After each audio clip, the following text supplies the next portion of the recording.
Next up is the most highly controversial thing that has happened to Trucks Go Wild in probably 10 years. And that's Wister's, what do you call it? The power rankings, Mega Truck Power Racing power rankings. rankings. Mega Truck Racing Power Ranks. Dude, I got an earful from the drivers this weekend. They're like, boy, Wister stirred up some shit. Yes, he did. Yes, he did. And believe me, I've gotten those dark looks all over the place. But let me just preface this by saying we have had three awesome races. Twitty's Mudbog puts on one of the best mega truck races under the lights, anywhere around. The track's always gnarly. You got to have the skills to get through there. You got to have the horsepower.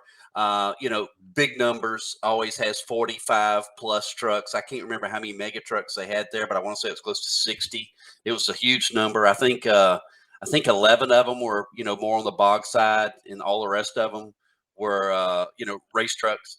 And then next, the Turkey Bog that Wes and Keith Spiker put on every year down at Hogwaller was the weekend after that, dude. And 40 some odd trucks. I can't remember the number, but it was mid 40s. And everybody was race trucks. It was the best of the best. A lot of people didn't come down from the north. We did have a few trucks. Had a ton of trucks there from the southeast, which is the guys from Texas, Mississippi, Alabama came over.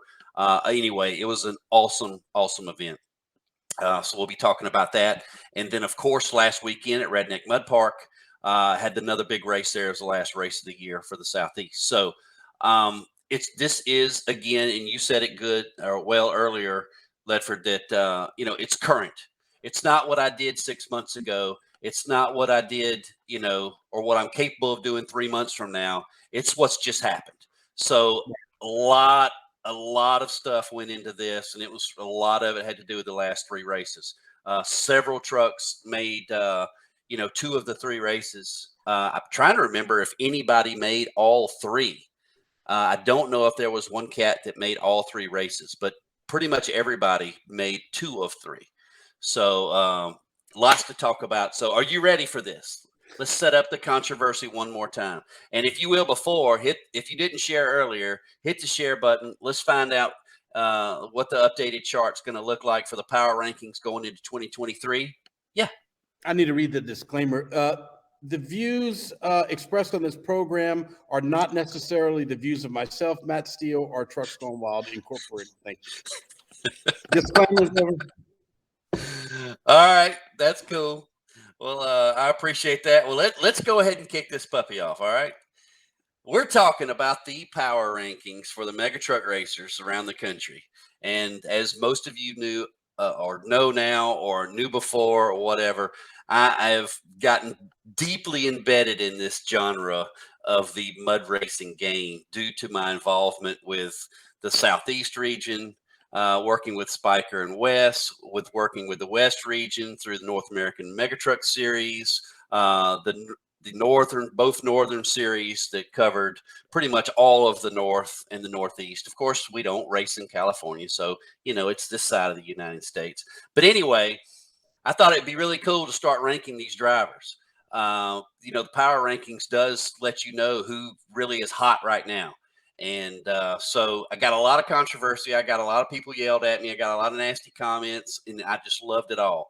So, and all these guys know that I love them anyway. I mean, they're some of my best friends anyway, and I wouldn't trade any of you for anything. So I like to say all that before I start this, Ledford. All right, let's go ahead and do it, brother. We're going to bring up number 10 first, and that's going to be Duke Bohannon. Duke Bohannon stays in the top 10 of the power rankings. Let me give you a little brief deal on Duke. He made two of those last three races and had good performances in both. He finished in the top 10 at Hogwaller amongst the 40 plus best trucks in the country. And he also did well at Twitty's. But the thing about Duke is that he did not perform up to his perfectly good standard, because Duke, we all agree, is definitely one of the best drivers in the country. He's learning a brand new truck, which is absolutely badass. And I just want to warn everybody, when he gets this truck dialed in to his specs and he gets used to every little nook and cranny on that truck, I want to warn every damn one of you out there. Y'all got to look out in 2023 for Duke Bohannon. He's out of Chinchilla, Alabama. You all know the name of his truck. It's the Wicked 55, and it's a badass machine. If you have not seen it in person yet, oh my God, go check it out at the first race, the first opportunity you get to, because it is absolutely a beautiful. So Duke Bohannon stays in the top 10. Now, do you have any commentary on that? Are you going to cuss me out or anything about Duke? The only thing, and we can do this later because I might be asking too much.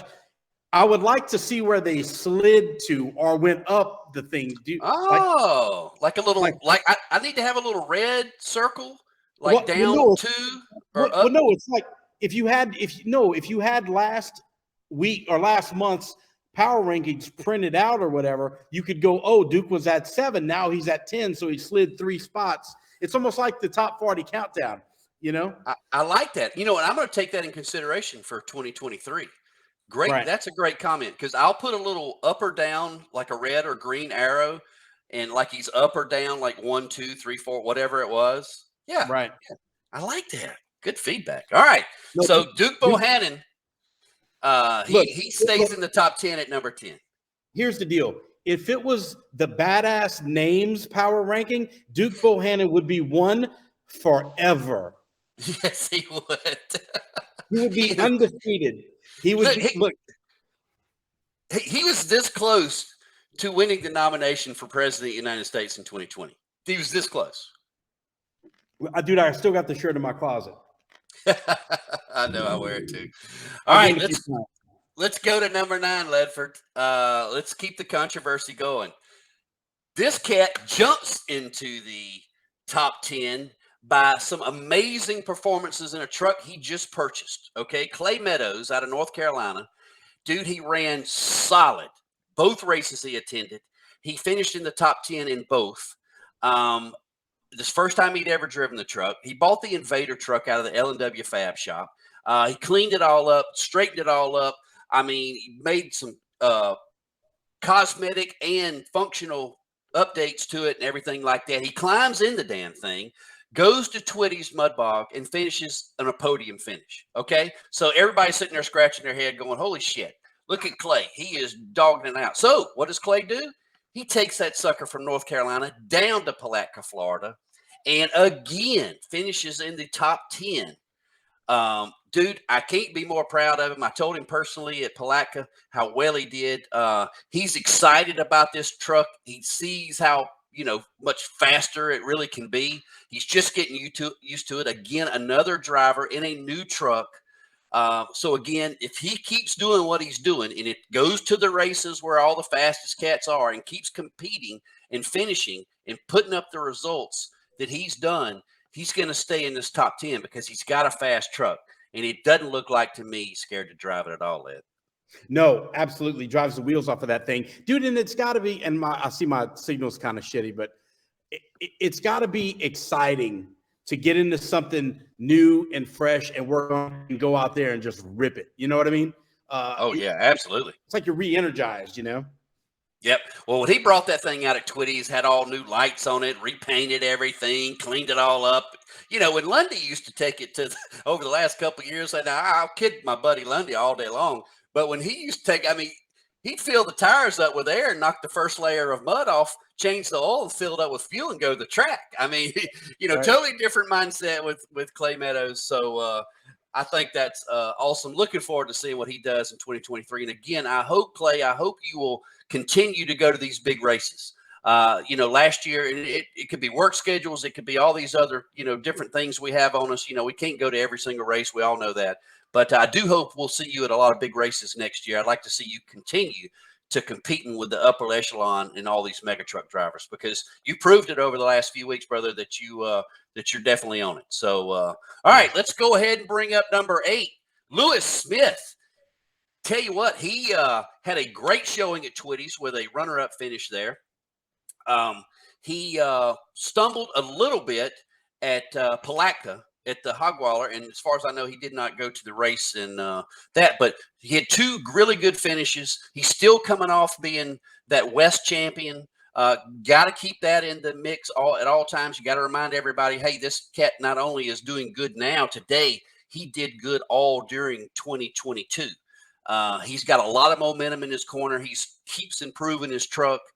He's always going to be a cat that you're going to have to contend with at that top 5, or even top 3, top 2, top 1, whatever he pulls up to the fence. So I want to keep Lewis Smith definitely in the top 10. Got to keep him in the mix because he's a capable driver at all times. All right. Nice. Yep. All right. Any more comments on Lewis, Ledford? No, good stuff. Good stuff. It's like this list. Now he's new on the list this week, right? No, Lewis slid down a little bit. Oh, he slid down a little bit. Okay. My bad. Because he was coming off the West Championship and everything like that. So he was a little bit higher ranked, but no, he's in the conversation though. You got to keep Lewis Smith and the Tasmaniac Machine in the conversation. But between your list and Randy's being a dick list, I don't know what's going on. All right, we'll see what's going on with that. We can't wait to see what Randy's top 10 list will be tomorrow. All right, let's see. Number 7. Now, new to the list, Joseph Hilton in the live entertainment. Dude, I'm telling you what, he had to run a series last year and couldn't focus near as much on the racing part. Well, I got mixed up with him at Palatka, Florida, at Hogweiler at the Big Turkey Bog event. And what does he do? He says, dude, I'm here to race this time. I don't have to worry about anything. And what did he do? Top 5 finish out of the top 40-plus drivers. He was on the wheel. He showed everybody what he's capable of doing. Got to bring his name and his machine back into the fold to remind everybody, because this cat races year-round.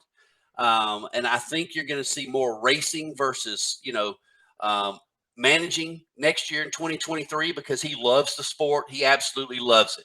He supports it in so many different ways. But I got to see him sit back in the seat and actually do the drive and not have to worry about anything else. Prepped his truck, went out there and showed everybody he's one of the best drivers in the country. And so props to Hilton for getting in the top 10 after a very successful race and finish that he put on there in Turkey Bog. Dude, love watching that dude drive. All these guys are ridiculous. You know what I mean? This weekend too, where the last weekend at Redneck, watching those guys there too, man. It's so damn exciting. You know what I mean? It's a show. But it's really all these guys that we're mentioning. You see them take it to that next level and really push the limits. Yep. When we started mud racing, doing this stuff, 20 years ago, when we first started getting into it and filming it, and it was like, compared to what it is nowadays, man, it's like Pee-wee compared to, NFL. Just it's a whole different ball game, man. Yeah, Pop Warner versus your top high school. Crazy your 7A teams, right? Okay. Well, let's go ahead and bring up number 6. Jody David moves to number 6. Yes, he does. Jody has not raced in the last little bit. He wasn't able to make it to Twitties to come down there and race and everything. But due to his masterful level of competition that he laid down in 2022, he was the national champion, the Northeast champion, won several races, always kept his truck up at the top of the deal, got a fabulous team of supporters behind him. Got to keep him in the mix. Even though he hasn't raced, he's definitely still got to be in the power rankings. I know everybody will agree with me based on what he's done last year. And I know, but if he were to come out and race 2 weeks from now, he'd definitely be in the mix again. So I think everybody understands why we got to keep him in the top 10 right now. And look, that's a fall from number 1 to number 6, right? Yeah. I mean, that's a 5 or 6 shot slot fall, or 5, whatever it is.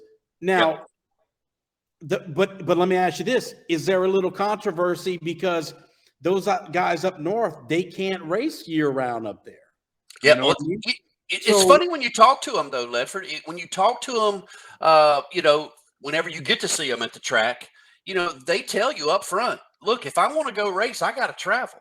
And, Right. hopefully they'll continue to do that because they want to stay competitive. They want to race the best guys in the country. So it's like Joseph Hilton is the perfect example. That cat travels more than anybody to go to the biggest races around the country. I don't care if it's Rednecks with Paychecks, if it's Redneck Mud Park, if it's, Hogwaller, if it's, Virginia. I mean, he races up north, all those kind of tracks too. So the perfect example, a lot of these guys, the Matt Newells, the Jody Davids, I mean, all those guys that are mad fast. And I know I just named a couple because I'm not leaving anybody out on purpose. But those guys they have to travel to the best races of the year to compete against those best drivers to make sure that their name is always in the mix. That's Always. true. Names and trucks. Yeah. Yep. So you're going to see Jody David, I believe, in 2023. I think you're going to see him venture out more than he has in a while because he's got one of the fastest trucks in the country.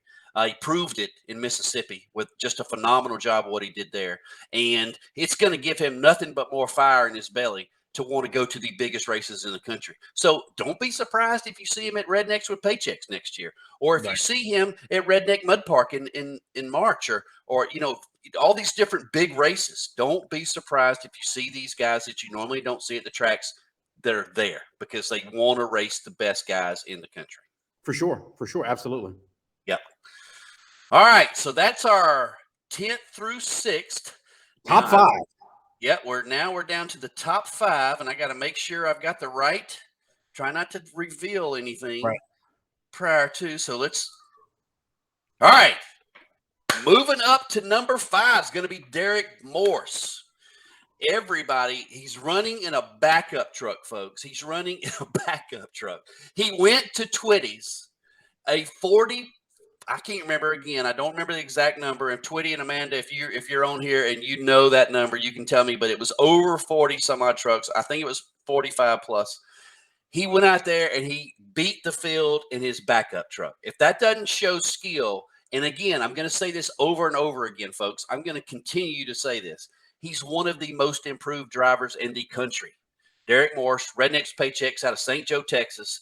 He is by far one of the most improved drivers in the country. Now he is keeping his name in the conversation every time he takes it out. He had mechanical failures happen to him at Palatka, at Hogwaller. I hated to see that, but with the amazing finish that he put together at Twitty's Mud Bog, again, that's one of the hardest tracks anywhere in the country, and it's one of the best races you'll ever see, especially at nighttime. Good field. Huge field. And he went out there and he laid it down and won a combined time event. So that tells you a lot about this racer. I have a feeling he's got a brand new truck that's going to be coming out in 2023. It's, in my opinion, with the trucks that he's raced, he's changed back between the one that he totaled back in September. He changed back to this truck. He did well in both of them. That's driver skill in my handbook. We got to keep him in the top 5. Dude, right? That just shows you how much the sport has grown by the words you saying backup truck. Think about that for a minute. Dude, back in the day, it was that piece of shit you pulled off the trailer that you probably couldn't get started for a half hour that would die 3 times around the track the first time. Now, cats have backup trucks with some of the most high-tech equipment out there doing crazy stuff. It's awesome, man. Yeah. Awesome. Yep. We want to give a big shout out to Derek, man. Congratulations on that big win you had in South Carolina and for making the trip. It was great to get to hang out with you so much. And we had good times. Had good times in Hogwaller too. So, all right. Now it's time for number 4. We're getting to the final 4 in the power rankings this week. Everybody hang tight for just a few more minutes, man. We're getting through them just as fast as we can. But in the 4th position this week, it's going to be Keith Spiker. Nice. Spiker is a threat. Did not have a very good showing like he wanted. He had a rollover, but I commend him, and I told several people that were all sitting around me, watch him after this rollover in his first pass at Hogwaller. He's going to pull the front clip off that thing. He's going to make sure the motor's ready, and he's going to come out here and race that damn thing again. And he did, and he got all the way up to 10th spot after rolling the dang truck on his first pass, which his first pass, it was looking good. We can all say that. But anyway, Keith Spiker, one of the fastest cats in the country. You always got to keep him in the mix as well. Again, these power rankings show, go ahead. He was one of the ones that I got an earful about these power rankings from at Redneck. I believe, if I'm not mistaken, did he come in second at Redneck? I believe he did come in second at Redneck. Yeah, that helped him stay in the top 5 for sure. Absolutely. Yep. And we do know that he can drive that truck. It's probably one of the best cornering trucks that's not a rear steer truck in the country. I continue to watch him and be amazed by him, the way he can get that truck through turns. He looks like a rear steer truck when he goes through turns so many times. And the only reason he bobbled at Hogwaller a few weeks ago, Chris, was because he came around so close. He thought he was outside of the tire. And, when you hit one of those big tractor tires, I'm talking about, they're 3 feet off the ground, one or two things are going to happen. You're either going to stop, get on top of it, or you're going to roll over. Unfortunately, he rolled it. And so that did hurt him, a lot at Hogwaller, but he followed it right back up, goes down to Redneck Mud Park last weekend. You're right. Runner up there. So, all right. Next up in the third spot is going to be Wes Railing Jr. Wes Railing, man, you're talking about super bad fast at Hogwaller. Dude, he continues to lay it down event after event after event. He had to, do you know this? He had to finish the race with a broken axle at Redneck and still finished in the top 5. Yep. That tells you so much about driver skill. When a driver, that's a tough track that you raced at last weekend. The mud was deep. Yeah, the mud was deep.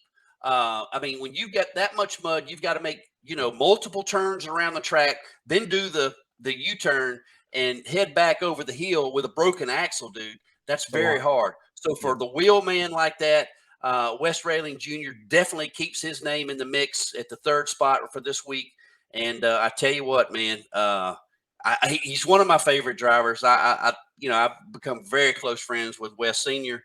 over the last few years, and it's fun to watch him race. He just gets behind the wheel. He doesn't make very many mistakes at all. If his truck holds up to his driving, he's always in the mix. So, congratulations, Wes Railing Jr. He's going to be our third spot this week. Nice.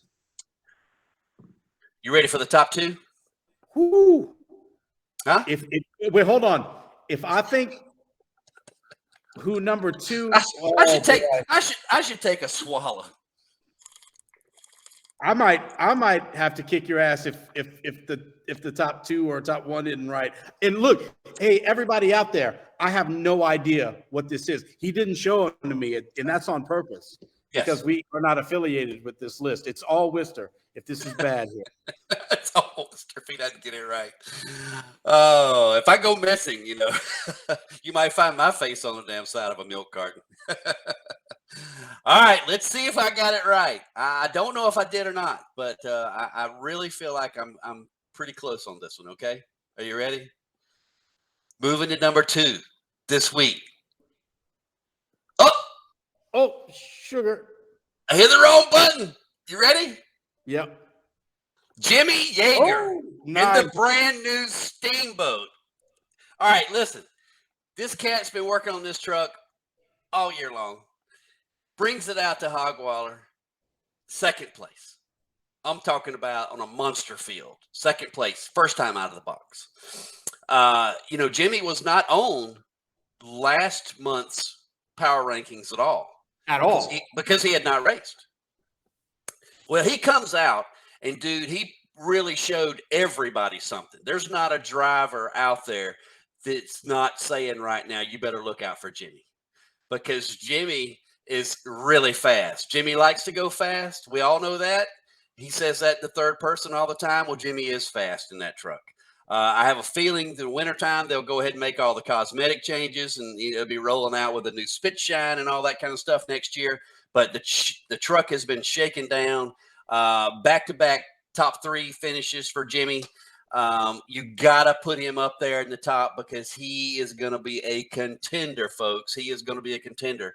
Jimmy in the brand new Steamboat. And like I said, it's probably going to be looking all fancy and everything. I know he's got a body on the side waiting for it, and all these panels and all this kind of cool stuff. And he'll share it on Instagram and Facebook with everybody. But as far as the race goes, watch out for Jimmy. Where did he finish at Redneck? Either like third or fourth, right? Third. Yeah. Third. Okay, because I knew it was close. I think Spiker barely beat him out on his second pass. It was very, very, very close to take that second spot from Jimmy. So yeah, dude, that truck. I was watching him in his second pass. He did a turn in that thing. Like that truck was just cutting through it. It was hard to explain what happened, but it's like it turned too fast for him. You know what I mean? It was so crazy on one of those turns. It's like, wait till he gets like it dialed in. I think that he's going to be crazy hard to beat. I think the truck's kind of dialed in, but you're right. It's only going to get faster. But the conversation I had with Jimmy in Teen Steamboat after the Hogwaller race, you could just tell he was truly giddy with excitement. And that's a term that, it probably fits it pretty damn well, because he was super excited, renewed. I mean, he is ready to go racing. I mean, he first time out, hitting those jumps and through the turns and had plenty of power and just everything was working, dude. I'm telling you, 2023 could be a very good year for Jimmy. You know what it must feel like, bro, to have like a new truck like that. I mean, when I was growing up, I had an RM80. You remember the motorcycle? Oh yeah, I had one too. Sure did. Yeah. It was Suzuki, right? Yeah, Suzuki. Yeah, dude, I had an RM80, dude. When I got that thing, bro, that was the fastest, craziest little bike in the world. And no short jokes, you motherfuckers. No short jokes. So then I got a 125, and I'm like, whoa. Wow. Yeah. Dude, and then I got a 250. You know what I mean? And it's like these levels are just, that's what it must feel like to be in a brand new truck. The same feeling like when you're a kid and you go to that next size dirt bike. Yeah, that's a good analogy. That's pretty damn good. But I'm sure everybody's sitting on pins and needles waiting to see who number one is going to be. I don't think there's any surprises on this month's deal. We got to put this cat right back at number one. That's Chris Liebeck. He is up a spot. He's got to be the winningest driver of all time. He won at Redneck. He finished in the top 3 at Hogwaller. The cat is just, he's a magician. He's, he may, I think David Tyson, Scott Sweat, and Chris Liebeck will have to figure out who is going to be the GOAT. And it doesn't have to be, there can be multiple GOATs like Ricky Carmichael in racing, Jeremy McGrath, and, I'm talking about motocross guys. I think they'll have to fight over, who is the GOAT, because all 3 of those guys, have so many wins under their belts. They're all so damn good. And I'm going to tell you, I mentioned Scott Sweat's name. Scott Sweat showed me something at Hogwaller in that new truck of his. He's only raced it a few times, and he didn't get the finish he wanted, but man, did he show some amazing speed in that truck. So I'm looking forward to watch Scott Sweat race in 2023. But Liebeck's going to be back on the point, number one this year. I have a feeling we're going to see a lot more Liebeck in 2023 than we saw in 2022. He did not race near as much. He had a new baby. He's got those 3 daughters that mean the world to him. So he's always, working or being daddy or something like that. And that new child that what they welcomed into their family in 2022, the first part of the year, that took up an amazing amount of time, in that family and stuff like that. So he had to change focus. But I have a feeling that in 2023, we're going to see a lot more of Mr. Liebeck there, Ledford. Dude, can't wait, bro. Yep. He's an awesome dude, awesome driver. Yep. So let me post these up. There's the power rankings. Number 10, Duke Bohannon. 9, Clay Meadows moves into the top 10. Lewis Smith, man.